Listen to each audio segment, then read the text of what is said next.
خب بخش دوم تا اینجا شد که حکیمان هر کاری میکرد، طبیبان هر کاری میکردن. حالا به نوعی حکیمان هم که عرض میکنم، ما طبیب رو یک جایی هم به هر صورت حکیم، ولی خب معنی حکیم هم متفاوته.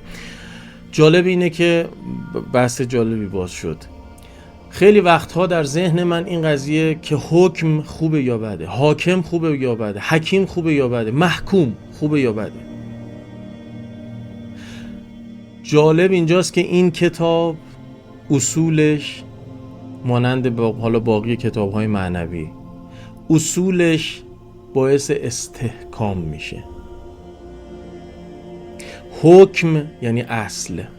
اگر این اصول در هر شرایطی، البته یک نفر غرق گناه، حالا همونجوری که توضیح دادم، اگر بیدار بخواد بشه اصول رو باید دنبال، و این اصول نجات دهنده انسان برای رسیدن به استحکام. انسان اگر طبق حکم الهی رفتار نکنه اصولاً محکوم میشه. حالا کار به قضایا ندارم، به قضاوت ها ندارم، به شرایط ندارم، به مسائل ندارم. در دادگاه الهی عرض میکنم خدمتتون، در پروسه هستی مداری عرض میکنم، هستی قوانینش بر اصول پایبند و استحکام یافته است. حکم نه خوبه نه بد. حکم برای حاکم شاید چیز مثبتی باشه، برای محکوم خیلی منفی باشه، ولی مهم اینه که اون حکم، اون اصول وقتی که درست انسان قدم بگذاره توش، در هر مرتبتی از گناه هم که هست، انسان جایز الخطاست، ما مسیرمون ظلمات الی النور، همه اینها و تعریف شده است که انسان باید از یک ناپختگی، از یک نیازمندی 100% بره به سمت پختگی و بره به سمت میل کنه به سمت بی‌نیازی. نه کسی کامله، نه ادعای کاملی میتونه داشته باشه و مطلقی، همه چی هم نسبیه.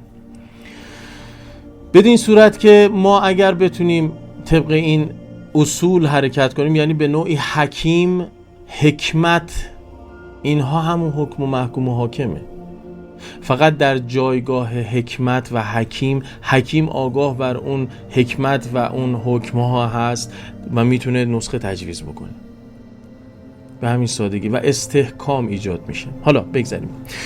شه چو عجز آن حکیمان را بدید، در بخش دوم اشاره کرد طبیبان، در بخش سوم میگه شه چو عجز آن حکیمان را بدید، یعنی اصولاً اونها طبق یک اصولی هم رفتار میکردند، ولی انشالله رفته بود کنار.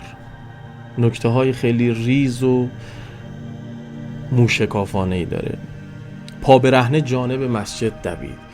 خب یه نکته خیلی ساده که عرض کنم خدمتتون، در همین اول دفتر مثنوی 3 مرتبت آگاهی، کمال، عشق رو مولانا داره توضیح میده راجبش.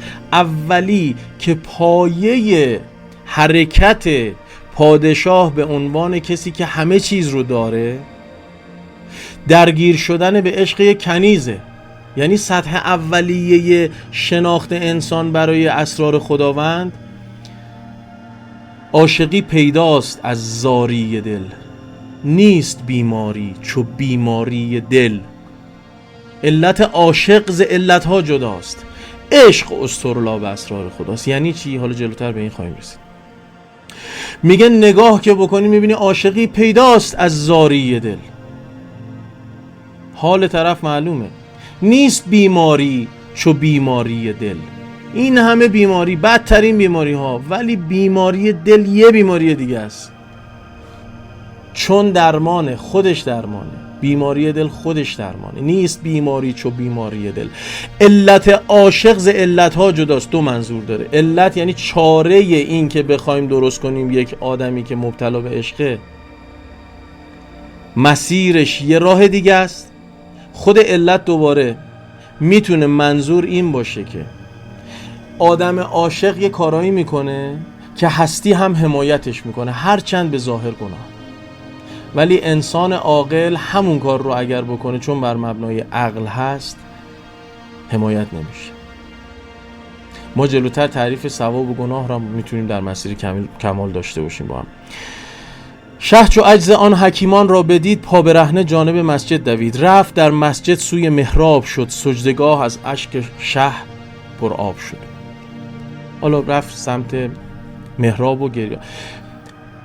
این مسیر دومی که داره راجع به قضیه توضیح میده، سطح دوم تجربه عشق. کی کمینه بخششت ملک جهان، به خداوند بگه من چه گویم چون تو میدانی نهان. ای همیشه حاجت ما را پناه، بار دیگر ما غلط کردیم راه.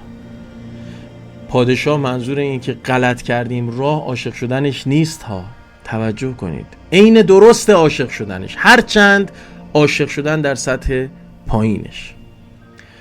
این غلط کردیم راه میدونید چیه دوستان خوب من؟ دل سپردن به حکیمان، سر سپردن به عاقلان، عقل، پیگیر شدن راه حل از طریق حکیمان. حکیمانی که انشالله از وجودشون رفته بود کنار و نگفتن اگر خدا بخواد. نکته بسیار مهمه، چاره کار من و شما در اینه. ای همیشه حاجت ما را پناه، بار دیگر ما غلط کردیم، غلط رفتیم. غلط مولانا تعارف نداره. من ابیاتی رو از دفتر حالا دوم، سوم، پنجم میارم براتون که بسیار شلاق و چوب این معلم حتی بی‌ادبانه است. مثالهایی میزنه توهین‌آمیز به انسان، برای اینکه ما رو بیدار کنه، آگاه کنه که ببین تو در چه منجلاب و کثافتی گیر کردی. شاید این الفاظ در به عنوان یک کسی که میخواد تفسیر مثنوی بکنه الفاظی باشه که زیاد جالب نیست یا ناجالبه، حالا به هر صورت، ولی مولانا داره یک جایی با تشر توهین‌آمیز با رکیک‌ترین الفاظ محکم حرفش رو میزنه تا من و شما بیدار بشیم. ای همیشه حاجت ما را پناه، بار دیگر ما غلط کردیم راه. لیک گفتی گرچه میدانم. حالا ابیات رو اگر بخوایم پشت سرم بخونیم خیلی طولانی میشه، بریم سر اصل نکات این مسئله. میگه پیری رو من میفرستم. پادشاه توی محراب به خواب میره و خواب میبینه که خداوند شأن نزولش خب طبیعتاً به این صورته که نماینده ای رو میفرسته سر راه.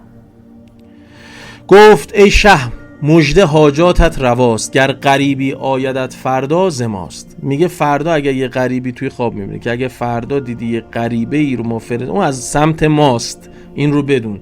من خودم نمیام سراغت ولی یکی رو میفرستم که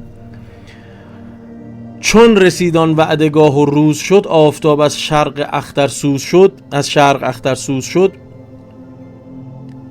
بود اندر منظره شه منتظر، شاه وایساده بود توی اون مکان منتظر تا ببیند آنچه بنمودد. وایساده بود شاه منتظر تا ببینه که این غریبه که میاد کیه. دید شخصی فاضلی پرمایه‌ای، آفتابی در میان سایه‌ای. یعنی حالا توضیح که میده یه سایه‌ای فرض کنید که یه آفتاب درخشان اینقدر پرنور بود این فرد. دید شخصی فاضلی پرمایه، آفتابی در میان سایه‌ای میرسد، از دور مانند هلال نیست، بود و هست بر شکل و خیال. مانند خیالی بود، اصلا نیست بود و اصلا یه چیزی مثلش نیست. نیست وش باشد خیال اندر روان، تو جهانی بر خیالی بین روان. یک وصف خیلی خاصی داره میکنه از اون فرد.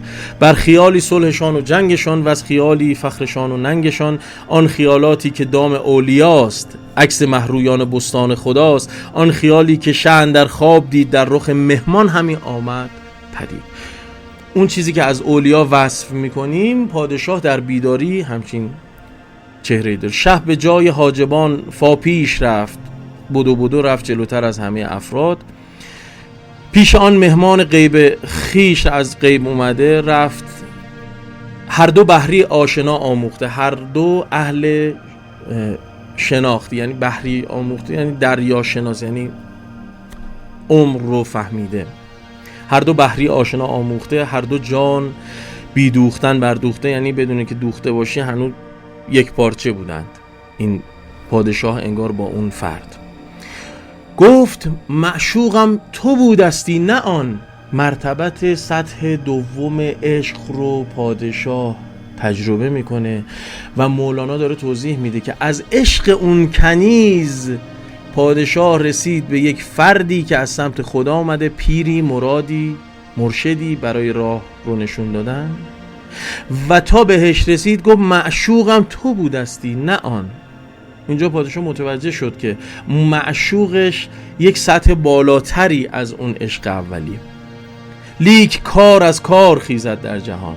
نکته خیلی جالبیه این مصرع، من همیشه مثالش میزنم. لیک کار از کار خیزد در جهان. هیچ وقت انسان نمیتونه به پایان کارش فکر کنه. همیشه من در برنامه‌ریزی‌های کاری دیدم دوستان میان یک بیگ پروداکشنی رو تعریف میکنن، یک سنگ بزرگی رو ما برمیداریم که بعضا 90% شاید نشه.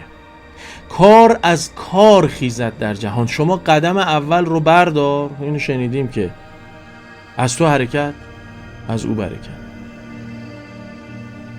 کار از کار خیزد در جهان. کار اول رو انجام بده، توش کار دوم، مسیر دوم، پله دوم، قدم دوم در میاد. ای مرا تو مصطفی من چون عمر. حالا مثالی که داره میزنه مانند حضرت محمد عمر، حالا وصفی بر ارادت عمر بر حضرت محمد. از برای خدمتت بندم کمر. بخش سوم رو عرض کردم خدمتتون، بریم سراغ بخش چهارم. عشقت